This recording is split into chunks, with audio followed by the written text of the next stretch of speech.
Our gospel story today makes no sense.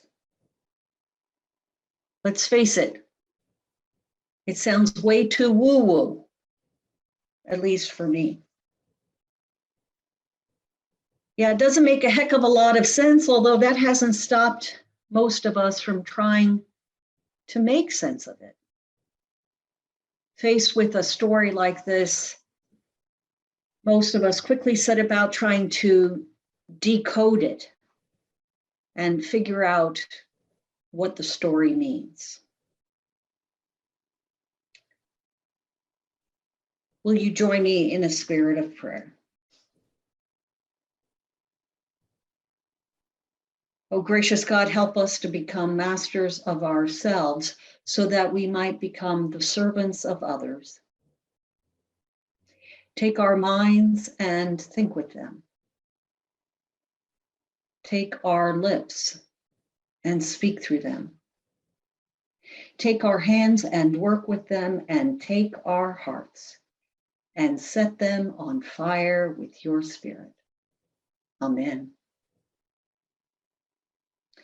The most common decoding of this story is the understanding that Moses stands for the law, Elijah stands for the prophets, and Jesus is the Messiah.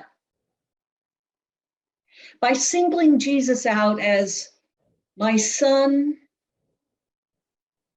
with whom I have chosen, well, that's setting the gospel, the good news, over the law and the prophets. Listen to him, says the voice from the cloud. That's understood as the primary meaning of the story, that it's all about the primacy of the good news above all other things.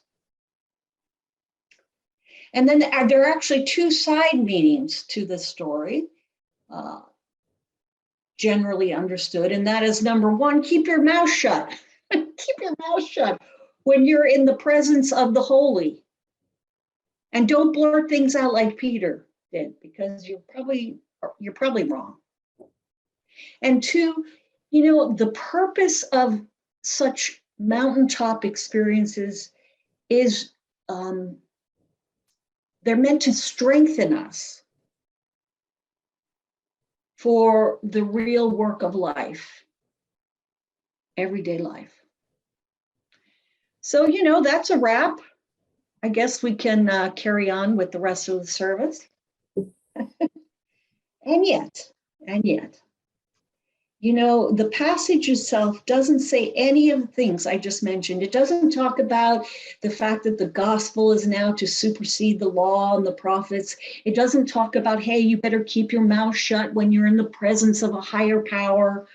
It doesn't spell out that you are to embrace the presence when you're in the presence of and having an experience of the holy.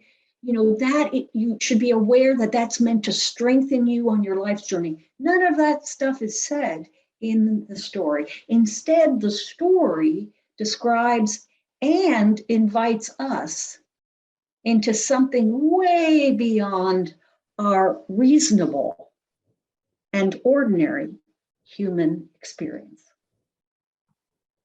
Now what? I mean, do you think that those disciples were now clear about what's what and about their purpose and where their lives were headed and why? Well, I don't know about you, but I just don't get that sense. Do you? I think they probably emerged from this experience with, if not more questions, then different ones. And I wonder if that isn't also true for us in our encounters with God. And if that's the case, then perhaps what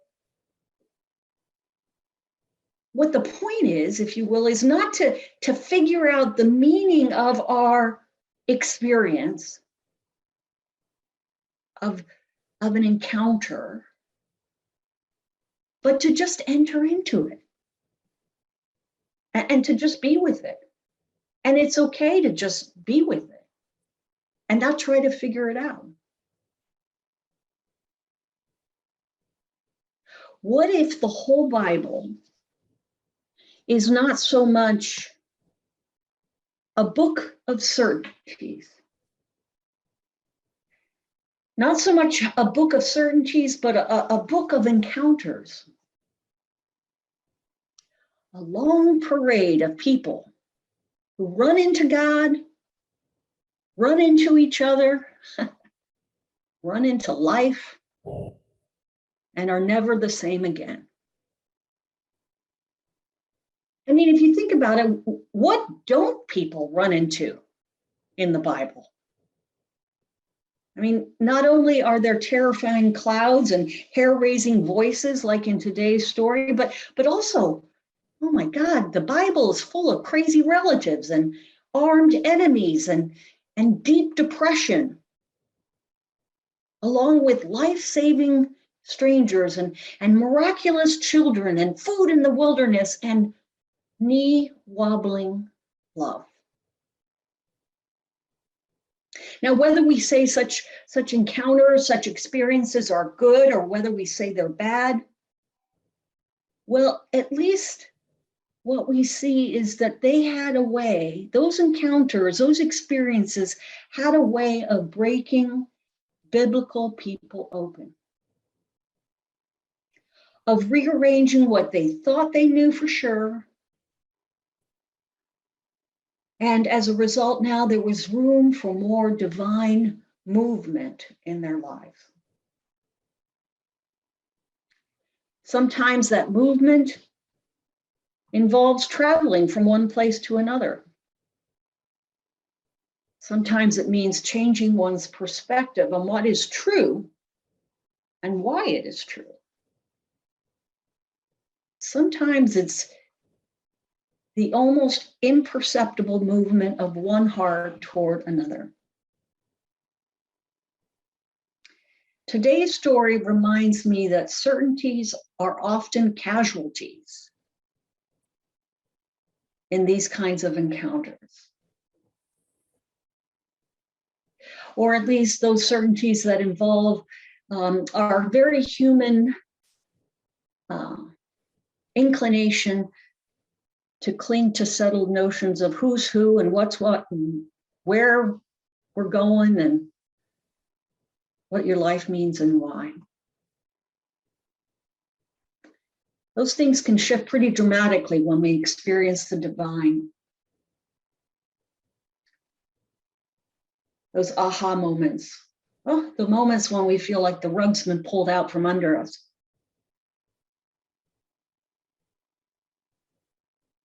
And where it becomes more about staying fully present to what is happening right in front of us than it is about being certain about what it all means and getting distracted about that. After 2 years of a global pandemic, many congregations have given up predicting the future, and I honestly think that's kind of a good thing. Some congregations say they're exhausted. Others, while they are really tired and the future's uncertain, they say that the pandemic has also brought opportunities. The past 2 years is giving St. Paul's the opportunity to deconstruct as well as reconstruct our Christian practice. Next Wednesday, we will turn toward the deep wilderness of Lent. Lent. Now, as gloomy as that may sound, I think this is very good news. Most of us are so distracted and so resistant to our depths that a nice long spell in the wilderness is just what we need. Of course, no one can make us go. That is true. But if you've been looking for some way to trade in your old certainties that aren't really working anymore for a new movement in your life, I think you don't need to look any further. This is your chance to enter the cloud of unknowing, the God of change, and to listen to what God has to say to you. And as Jose Humphreys asks of us, what does it mean to be a child of God first? What does it mean to be a child of the kingdom of love? And so perhaps Lent can be an invitation, something to look forward to. Consider this. What if we took Lent as a chance to stop, breathe, ask who we really are? What are we doing with our time on this planet? And what might we actually be willing to die for?